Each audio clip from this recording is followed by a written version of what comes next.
میں اللہ نے میری ایسی ملاقات کرا دی. ویسے مولانا ارشد مدنی سے تو ہم لوگ ملے ہیں، لیکن حضرت کا علم میں نے سنا نہیں ہے، علم اس کا نہیں سنا. تو وہاں ختم بخاری مجھے کرانا تھا. یہ سارے پیر ناصر خاکوانی وغیرہ سارے بڑے بڑے آئے ہوئے تھے. تو حضرت اقدس نے میرے نالائق کے میرے ذمہ لگایا. مولانا منظور نعمانی بڑے لوگ ہیں، ہم لوگ تو ان کے شاگردوں کے برابر بھی نہیں ہیں. تو حضرت نے فرمایا ختم بخاری آپ کو کرنا ہے. تو مولانا ارشد مدنی نے آدھا پونا گھنٹہ ہمارے حضرت فرماتے اس کی بہت ہی سخت طبیعت ہے. مفتی سعید احمد پالنپوری کسی سے بات بھی نہیں کرتا، بند طبیعت. آپ بات کریں گے تو ارے بھائی کام کی باتیں تو کرو، نہیں تو خاموش رہو. بہت غصے والا ہے. ارے بھائی کام کی باتیں تو کر لو ورنہ خاموش رہو. سمجھے؟ یہ میں نے سنا تھا. ہمارے حضرت فرماتے تھے کہ علم تو اچھا ہے لیکن بہت جلالی ہے، جذبات والا. سمجھے؟ ہمارے شاگرد مفتی اعظم ہے، اللہ آپ کا بھلا کرے، فیجی کے مفتی اعظم ہے، بڈھا ہے. یہاں آ گیا، میری پیشانی بوسہ دینے لگے. میں سبق میں تھا تو ساتھی بھی حیران ہو گئے، وہ بھی رونے لگے، میں بھی رویا. مفتی خالد بھی آئے، مفتی شہباز بھی آئے. سمجھے؟ تو جیسے وہ آئے، شہزاد نام ہے، مفتی شہزاد. مفتی شہزاد آ گئے، کہنے لگے مفتی صاحب کو مجھے بھی کہا کہ فیجی دنیا کا آخری کنارہ ہے، ادھر کئی دفعہ سے کہہ رہے کہ آپ آ جائیں. میں نے کہا 36 گھنٹے جہاز کو لگتا ہے، میں آ کر فیجی میں آ کر کے کیا کریں گے. سمجھے؟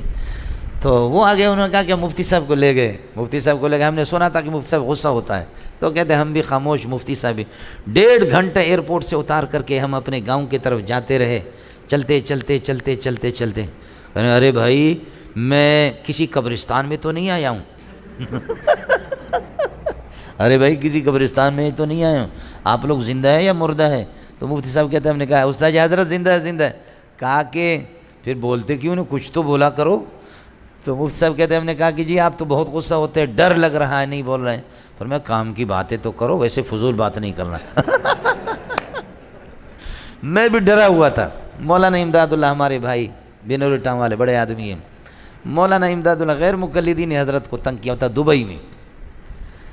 سمجھے؟ تو حضرت کو کسی نے کہا کہ ان دنوں میں مولوی مینگل صاحب آیا وہ بھی دبئی میں، چندہ کے لیے ہم لوگ جاتے رہتے. سمجھے؟ تو انہوں نے کہا کہ مینگل صاحب ان دنوں میں آیا، یہ بہترین اکثر اعظم ہے، غیر مقلدین کے لیے بہت بہترین علاج ہے. سمجھے؟ تو حضرت نے کہا کہ ارے بھائی اس کا نام تو میں نے سنا ہے ہندوستان میں، نمبر اس کا دے دو کسی طرح. میرا نمبر مفتی صاحب کو مل گیا. مفتی صاحب نے فون کیا، ہیلو. میں نے کہا جی وعلیکم السلام، میں دبئی میں تھا.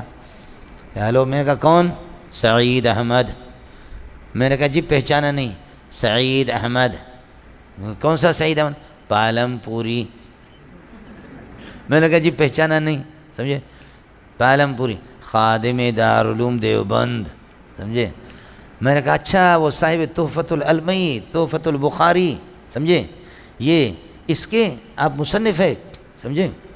تو تحفۃ القاری. تو کہا ہاں ایسے ہی سمجھ لو، ایسے ہی سمجھ لو.